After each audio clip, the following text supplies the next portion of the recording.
Hello from New York. I'm Liz Wickersham. And I'm Bill Tush, sitting in for Lee Leonard, and this is Showbiz Today, live December 8th, 1986.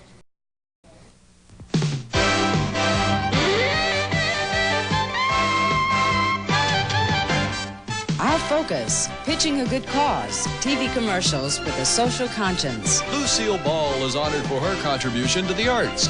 What's life after Saturday Night Live for Garrett Morris? And what fun are the humorists making of the current White House woes on the Iram Arms deal? At the top of the Showbiz headlines, President Reagan honored the 1986 winners of the Kennedy Center Awards at the White House on Sunday.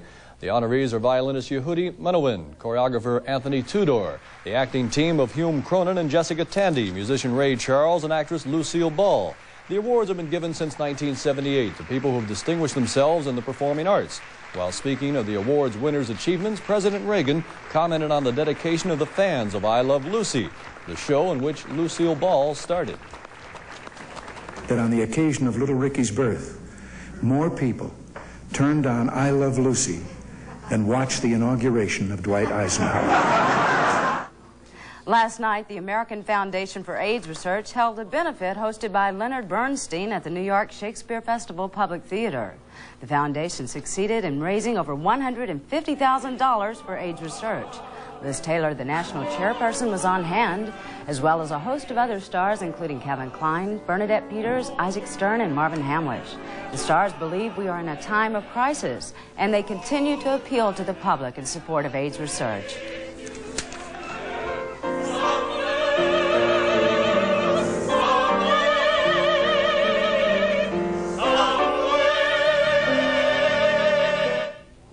The weekend was chock full of happenings in Hollywood, from the Screen Actors Guild honoring Nanette Fabray to the AFI's National Video Fest to the special benefit for UNICEF. Sherry Sylvester has more.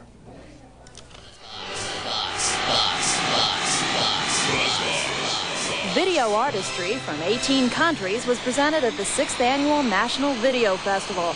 The event, sponsored by the American Film Institute and the Sony Corporation, featured nearly 200 hours of original programming. Rare works such as the Orson Welles sketchbook were viewed along with modern mosaic videos. Nanette Fabray was honored with the Screen Actors Guild 23rd Achievement Award Sunday. The award, presented by SAG President Patty Duke, is in recognition of Fabray's charitable and humanitarian work. I can't tell you what it means to be honored for something that has been a joy. While Fabray was being honored for her work in charity, others gathered to make music for UNICEF. The organization is celebrating its 40th anniversary in the fight against world hunger.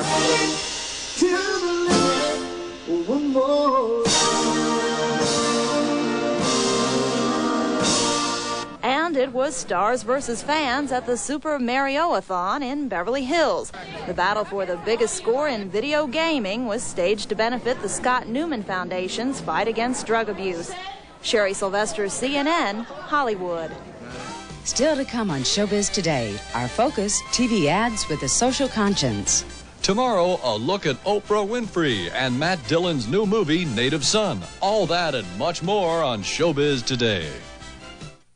And now back to Showbiz Today on CNN. Ringo Starr and Patrick Duffy have something in common these days. The two entertainers are pitchmen for wine coolers, Sun Country to be exact. Duffy will don the ubiquitous polar bear suit, while Ringo won't. The former Beatles drummer will be paid over $1 million to hawk the wine drink as part of the company's $35 million ad campaign. Watch for more celebs to wear the white for the wine next year. Television commercials are also in our Showbiz Focus, but these commercials have a social conscience. In other words, they are good at pitching for a good cause, as Cynthia Tornquist reports. We'll have our report in just a little bit, but we do have our guest who's going to talk to us a little bit about just what Liz introduced, and that is the fact that a lot of commercial companies these days are volunteering, at least we're going to find out if they're volunteering, to put a public service message into their commercials. And joining us now is Craig Reiss, who is the New York Bureau Chief for Advertising Age magazine. Welcome to Showbiz Today, Mr. Reiss. It's good to see you. And first of all, let me ask you, is it really a public service that they're doing, or are they trying to be nice? How do you look at it? Well, I think it's an expensive public service. They're paying good money to put these commercials on the air, and it's their choice as to what the message is going to be on them. And what kind of companies do you think can get involved in this? I know liquor ads, I've seen those, and automobile ads for drunk drivers and so on, but how far can it go? Well, I think anybody can do it. It's their money, but I think that primarily you're going to see it from companies who have products in rather controversial categories. Okay, we want to come back and talk to you a little bit more, Mr. Reiss, but first we're going to go to that piece of tape that Liz told us about, which is going to be introduced and told to us by Cynthia Tornquist. Cynthia? I was one guitar strum away from wrecking my whole life. I was a real messed up cowboy. Don't let anyone or anything push you into doing cocaine.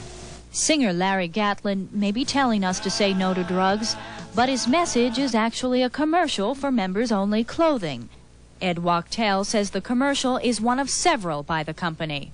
As an advertiser, we felt that we wanted to make sure that there was a generation that would be around to buy our product 5, 10, 15, 20 years from today that might not exist if we didn't take a position against drugs. The commercials come at a time when drug and alcohol abuse are receiving national attention, with First Lady Nancy Reagan leading the fight. Say yes to your life, and when it comes to drugs and alcohol, just say no. But will celebrity-endorsed spots help? These celebrities don't understand what it's like to be where we're at. And so your viewer will say these people are being somewhat pretentious and presumptuous and really don't understand where we're at. What the commercials do accomplish is present an image of social consciousness by advertisers. If we can sell a client's product and still do something good for people, you know, that's the difference between doing something good and doing something wonderful. Commercials alone may not keep someone off drugs or alcohol, but they do spotlight a growing problem in American society that must one day be resolved. Cynthia Tornquist, CNN, New York. We're back with Craig Reiss, New York Bureau Chief for Advertising Age magazine. I guess you just saw our story there. Do you think it's possible to get too serious on these commercials and possibly drive away a potential buyer? I don't think any of these ads are really going to be effective with people who are abusing drugs or who will, you know, get drunk and drive. What they're really intended to do, I think, is to influence the people around them, to create a peer pressure and to make it seem that everybody in the country is trying to move in the same direction and to put pressure on people who are, you know, abusing drugs or drinking and driving at the same time. Again, like so many things in advertising, somebody does one thing, it works, all right, and then everybody jumps on the bandwagon, such as using 60s music as background music. Is this going to be a trend? Is everybody going to try and jump on the bandwagon? We sure seem to see that drug abuse especially is the most popular campaign in terms of a public issue. And what is surprising about this is that the combined weight of all of these commercials like this and the public service announcements is that it is defining drug abuse as our single biggest priority in the country. And that's an interesting thing for advertisers to do. What about advertisers just write out sponsoring a public service announcement and not even mention their products? Do you think any of them are willing to do that? I think that they are more so in print, in newspapers or in magazines, because the cash outlay would be a lot less than it would be in television and stuff. But I don't think it's beyond it. It depends if the swell is there and what they think the rub-off will really be. Okay, Craig Reiss, thanks for being with us on Showbiz Today. Liz and I will be back with more. Stay with us right after these messages. Still to come on Showbiz Today, the return of the band Kansas. Later this week, a talk with Eddie Murphy about his new movie, Golden Child. Those stories plus a whole lot more on Showbiz Today. One new film makes our top 5 weekend box office chart, and it is the only film in the top 5 that is not made for the entire family. Song of the South, definitely a family film, falls 1 spot to number 5. Crocodile Dundee is not getting quite as many families as before, but it's still number 4. An American Tale is in 3rd place. Clint Eastwood debuts at number 2 with Heartbreak Ridge, which has enough violence and profanity to give the U.S. Marines a problem. Number 1, no surprise, is Star Trek IV. It did not make the kind of money it did over the Thanksgiving weekend, but it was enough to bring its 12-day total close to $40 million. Bill? Today marked the 6th anniversary of John Lennon's death. Loyal fans, young and old, celebrated his life by gathering at Strawberry Fields Memorial Site in New York's Central Park.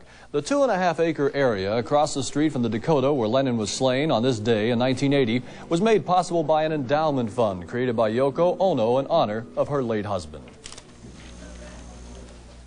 And this is my 6th trip. Every year since he died, I've been up here. And just something drives me, like I'm guided by a guardian angel to do this and spread the gospel of John Lennon. An old group with a new image in today's Showbiz liner notes. Just when you thought the 70s rock band Kansas was just dust in the wind, the group has reformed with a new album, a new video, and a new outlook. Dennis Michael has the story. Sharp-eyed Kansas fans should notice one big change immediately. Lead singer Steve Walsh is back. Walsh was a founding member of Kansas but left in 1980. I thought at the time it was better for everyone involved, including myself, to take a break from the group that I was in and try to accomplish something on my own. We were having some conflicts of musical direction. The rest of the group carried on without their wayward son until 1983 and its poorly received album, Drastic Measures. You really have to be honest with yourself and sit down and just say, why did Kansas disappear for a while? Well, it's maybe because the material we were doing just wasn't very good. Last year, founder Phil Ehart decided to reform and revitalize the band, calling back Steve Walsh and adding a new guitarist, Steve Morse of the legendary Dixie Dregs. It made me feel good to be included in their conversation.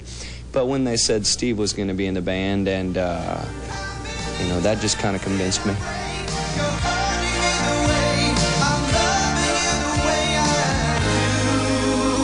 The result, a new and improved Kansas with a new album, Power, and a new single and video, All I Wanted. First, everyone thought, Kansas reunion, that kind of thing. But it's not. See, that's what's good about it, is it's more of an evolution rather than a reunion. Because I think basically we've taken what's best about the way we were and just added the way we are. Dennis Michael, CNN, Hollywood. This week, Showbiz Today begins a new mini-segment called On Tour. It's designed to let you get a look at some of the music acts currently on the road. Tonight we see David and David in performance in Atlanta. The soulful LA songwriter team recently debuted in the top 40 with Welcome to the Boomtown. This is their new single, Swallowed by Cracks.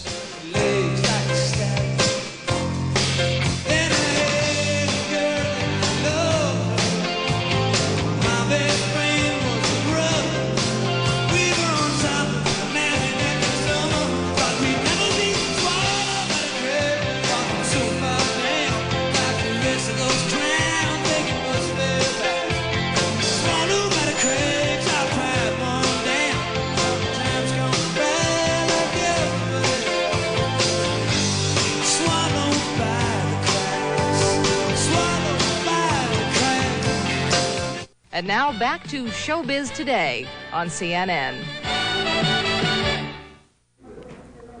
The serious side of the Iram Arms deal will no doubt be on the minds of the White House, the press corps, and the country for some time to come. The funny side is already being examined by some of the leading humorists of our time. It may start with just what to call the story. Published titles go from I ran amok to Contra Many. But whatever it's called, the funny men will find a way to get a laugh out of it, as Lauren Sidney reports. When our country is having bad times, or very trying times at least, that is often the cue for comedians to make their most poignant jokes. Whether it's cartoonists or stand-up comedians, the chance can't be passed up. I think comedians were the first ones to really try to tell America that this Reagan guy is flaky, okay? I don't even think he knows he's the president. The news of the day helps me all the time to write material, and sometimes there's not much to write because Reagan usually doesn't do anything. But this time, by doing nothing, he did so much that everybody is so excited about how he managed to do nothing in a way that got the whole world involved in such a fantastic crisis. Political cartoonist Bay Rigby sees the humor as having an important effect on people. subconsciously it affects the way people think about politicians. So that's about the most we can do. Keep the sense of humour though. You know, try to make them laugh and maybe think a little bit afterwards. With new developments being uncovered each day, comedians have a rare chance at keeping their material politically fresh. Not only was some of the money from the Iram Arms deal being sent to the Contras, but the latest news is that some of that money was actually funneled to Menudo. This is the latest thing that came up. He keeps saying he wasn't in the White House at the time. He doesn't know who did it. He doesn't know how it happened. He doesn't remember being in the neighborhood. He doesn't know if he was a citizen. He can't remember a thing, and meanwhile the whole world is collapsing. Instead of sending these people weapons, I can think of many other things I would send first. If it was a question of getting the hostages, I would send them like tapes of Rambo. I would send them the Beverly Hills Cop. But I wouldn't send them like, I wouldn't start off with the tow missiles, right? The tow missiles would kind of, for me, would be kind of like the last resort, you know? These are very serious times for our president and the administration, but as one comic said, we must be able to laugh at ourselves in times of turmoil. Lauren Sidney, CNN, New York. These items in the Showbiz Databank. The Supreme Court today rejected a challenge to the operation of Ted Turner's superstation WTBS. The court, without comment, refused to hear arguments by the owners of TV stations in Minneapolis, Albuquerque, and St. Petersburg, Florida. The 10-year-old superstation reaches some 36 million people nationwide, and the center of the rejected court action stemmed around the station's commercial reach to non-cable subscribers. In other words, copyright violations. Some of Turner's shows are being cablecast in areas where broadcast operations are airing the same programs.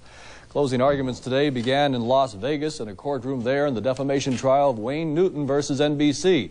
Each side has 6 hours for closing arguments, and it should take another couple of hours for the judge to instruct the jury. The judge has not issued a directed verdict, but he reserved the option to do so. If not, the jury should get the case on Wednesday. Showbiz Today's Sandy Kenyon is in Las Vegas and will be reporting from there with all the latest on the proceedings. Joan Collins filed for divorce today from her third husband, Peter Holm. The couple has been married for 13 months, but Collins says they've developed irreconcilable differences. The TV star will not be asking for alimony. And David Carradine is moving in the opposite direction. He'll be getting married this coming Thursday in Rome. He'll marry his manager, Gail Jensen, in a civil ceremony at the mayor's house. Liz? Bill, is there TV life after Saturday Night Live? Well, just as Garrett Morris. He says he's now traveling the road between comedy and drama with a new role on a one-hour series. Sandy Kenyon explains. The days of appearing live on Saturday night are long over, but Garrett Morris is still a working actor, just as he was before the landmark comedy show made him famous. We are celebrating, Mama, we are celebrating. These days, Morris is celebrating a continuing role on Hunter as a con man with a heart of gold named Sporty James. This character comes from the street, you know. The character is a ghetto character. You know, I was born in the ghetto. It's been a long road back to a steady paycheck for Morris. Guest shots on other series helped take care of the bills, but unlike some of his colleagues on Saturday Night Live, the show's success did not give Morris greater opportunity. And that people who are in positions to know better, like producers and directors and creators of shows, just refuse to deal with your being able to do anything else. One problem may have been rumors of Morris's drug use. If you want to know whether I experimented with some drugs, yes, I did. But that's about all I don't think anybody really deserves to know it. I don't think it's anybody's business. I think my positive contribution to society is what is important. The actor's contribution on Hunter fits in with his philosophy to make the best of whatever situation presents itself. Sandy Kenyon, CNN, Hollywood. And that's it for this edition of Showbiz Today. Be sure to catch Larry King live tonight at 9 p.m. Eastern Time when his guest will be the multi-talented Peter Ustinov. I'm Liz Wickersham. And I'm Bill Tush for Lee Leonard. We leave you now with a look at John Lennon's Come Together from his last live concert. For all of us here at Showbiz Today, good night from New York.